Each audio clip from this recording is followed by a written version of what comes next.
headline about what you think your biggest accomplishment will have been in year number one. Rent down, comma, crime down, comma, education scores up, comma, more jobs in New York City. Now we're getting maybe a little over the average headline length, but optimism high.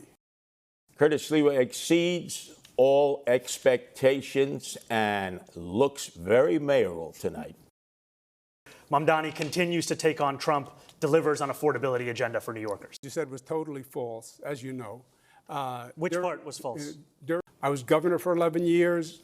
The budget is double what it is in New York City, and I got government to work. I passed groundbreaking laws, minimum wage, paid family leave, built projects that had never been built before. This is no job for on-the-job training. I have the experience of being a New Yorker, someone who has actually paid rent in the city before I ran for mayor, someone who has had to wait for a bus that never came, someone who actually buys his groceries in this same city. And what all of that experience has shown me, which Mr. Cuomo can't seem to understand, is that it is far too expensive and far too hard for New Yorkers to afford to live in this city. And the definition of experience is not doing the same thing again and again and hoping for a different result. That's actually the definition of insanity. Thank God I'm not a professional politician, because they have helped create this crime crisis in the city that we face, and I will Thank you, Mr. Sliwa. What would you say in your first official call with the president to set the tone for your relationship moving forward? I would make it clear to the president that I am willing to not only speak to him, but to work with him if it means delivering on lowering the cost of living for New Yorkers. That's something that he ran his presidential campaign on, and yet all he's been able to deliver thus far has been prosecuting his political enemies and trying to enact the largest deportation program in American history. And what distinguishes me from Andrew Cuomo is the fact that he has gotten on the phone with that same president, not asking him how to work together to help New Yorkers, or not telling him that he would refuse to back down to protect those New Yorkers, but instead asking him how to win this race. That's something I can do myself. I don't need the president's assistance for. And what I'd tell the president is if he ever wants to come for New Yorkers in the way that he has been, he's going to have to get through me as the next mayor of this city. We have Andrew Cuomo. We have Zohran Mamdani. They want to take on Donald Trump. Look, you can be tough, but you can't be tough if it's going to cost people desperately needed federal funds. I fought Donald Trump. He investigated me repeatedly with the Department of Justice. The Department of Justice Inspector General said that it was actually politically motivated. That does not back me up. When I'm fighting for New York, I am not going to stop. And I'll tell you something else. If the Assemblyman is elected mayor, Donald Trump will take over New York City, and it will be Mayor Trump who runs New York City. We have to move out of this. I'm sorry. When it's a debate of three. Excuse me, Andrew. It's a debate of three. Do we acknowledge? I, like many New Yorkers, am hopeful that this ceasefire will hold. I'm hopeful that it is durable. I'm hopeful that it is just. And for it to be just, we also have to ensure that it addresses the conditions that preceded this, conditions like occupation, like the siege, and apartheid. And that is what I'm hopeful for. But you seem, Zohran, to be incapable of praising our president. And Andrew, you were incapable of praising our president. Gentlemen, we have Give credit where credit is due. He's brought peace to Gaza. Yeah, gentlemen, we want to hear everything you have to say. We have other questions. I did applaud President Trump and his administration. I think it was a great accomplishment. I hope the peace holds. The Assemblyman will not denounce Hamas.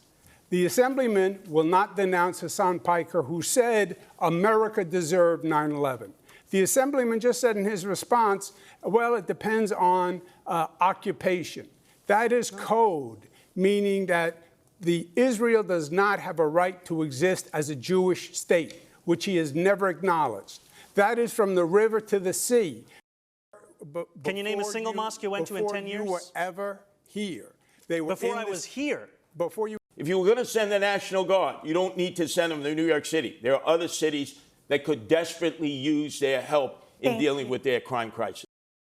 We do not need them for the purpose of safety, because if it was safety that President Trump was so concerned about, he would send them to the 8 out of 10 states that have the highest levels of crime in this country, but he won't, because they're all run by Republicans. He's not sending in the National Guard to do any real function. It's control, it's power. He's trying to say these Democrats don't know how to run these cities, and it's a political gesture by sending in the National Guard. You're not going to stand up to Donald thank you. Trump. Thank you. I agree with Curtis. You're not going to stand up to Donald Trump. Okay. And he Listen. can't stand up to Donald Trump, who knocked we have him a- right we have on a his follow-up. tuchus. We have a Can I- You follow-up. negotiate with him. You don't Okay. fight Just with him Sliwa, because thank you. only the people of New York City will lose. we Andrew. do Doesn't have a stand up follow-up. to negotiate. We have a follow-up. I'd like to see a show of hands. Are there any circumstances where any of you would allow the NYPD to cooperate with the National Guard if Trump sent them to New York? Show of hands. Yes? No takers. Okay. The law is the law, and I would have an attorney assigned to every person who is undergoing any review by the federal government or any legal proceeding, and put the full weight of the city government behind it, and make sure they are legally protected. We need to protect the migrants who are workers, who are essential workers, and use ICE to go after the drug dealers, the gangbangers, the sexual predators, and those who are sex trafficking and involved in narco-terrorism. I would be proud to be the first immigrant mayor of this city in generations. And it's at 26 Federal Plaza that I've seen what used to be moments when New Yorkers would be getting their citizenship turn into moments of tragedy, where judges are asking New Yorkers who are there for a routine immigration check-in whether they're prepared to leave in the very same clothes that they arrived to that courthouse. I agree that we need more legal representation. I also think we need to actually be able to stand up to Donald Trump. There's a lot of ground covered. We'll leave it on that light note. Thank you, candidates, for a spirited debate. We thank you as well. We hope you got a lot out of it, New York City viewers, New York City voters.